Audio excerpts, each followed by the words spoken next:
Después de haber dormido muy bien, dediqué la mañana a hacerle el mantenimiento al quad. Encontré un taller a las afueras de la ciudad donde vendían productos Yamaha. Allí me atendió un chico de unos 30 a 35 años que hablaba un poco de inglés, suficiente como para entendernos y poder hacer la revisión sin problemas. Le cambiamos la correa, el filtro de aceite, el aceite del motor y el aceite del grupo trasero. Todo quedó perfecto, listo para continuar los muchos kilómetros que faltan hasta llegar a Nepal. Tras esta mañana de trabajo, por la tarde decidí hacer turismo. Conduje el quad hasta un paseo peatonal cercano al hotel llamado Charbagh-e-Abbasi. Es una zona con un ambiente muy joven, llena de tiendas, restaurantes y locales de comida rápida. Allí me encontré con un espectáculo de música y danza justo delante del Museo de Música de Isfahan. Había un escenario con músicos y varios bailarines girando, haciendo una especie de danza sufi turca. No estoy seguro de si aquí la llaman sama, pero lo cierto es que los bailarines estaban muy bien preparados y en excelente forma física.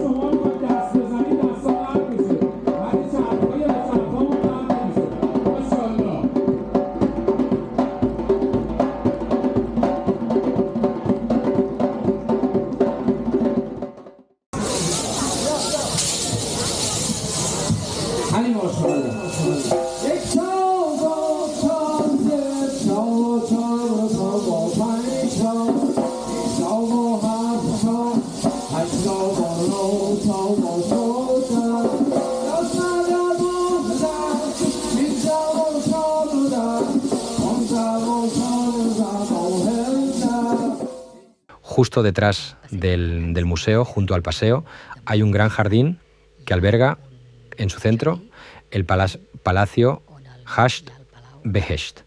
Como ya era de noche, decidí dejar la visita para el día siguiente, cuando pueda verlo con buena luz.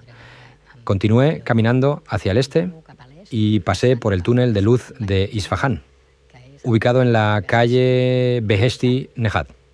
Seguí hasta llegar a la imponente plaza Naksh-e-Jahan, una de las más grandes del mundo, solo superada por la de Tiananmen en Pekín.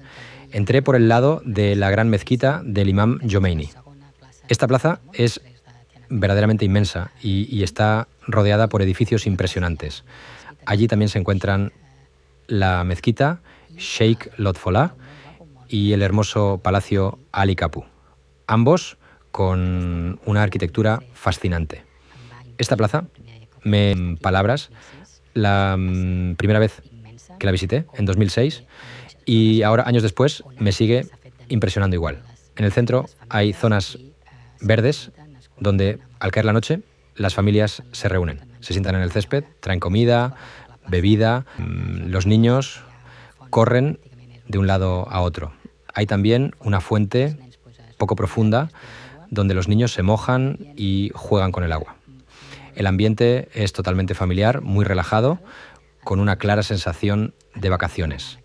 Se nota que la gente viene aquí a desconectar después de su jornada de trabajo, a compartir tiempo con la familia y socializar. Rodeando toda la plaza hay pequeñas tiendas.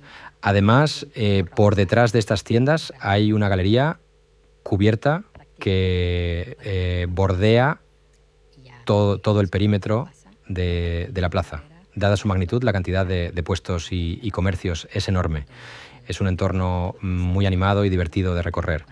Después de disfrutar de la plaza, regresé al paseo de Charbagh-e-Abbasi. Para cenar, opté por un fast food iraní en la calle. Me sirvieron un cucurucho de patatas fritas con una gran variedad de salsas para elegir.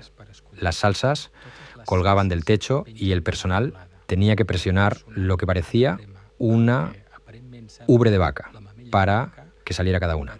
Para rematar la cena, me tomé un granizado de granada, muy refrescante. Con el estómago lleno, caminé hasta el puente Sio Sepol, que cruza el río Zayanderrut, el más largo de Irán, con más de 400 kilómetros. Este puente es solo peatonal y estaba lleno de gente.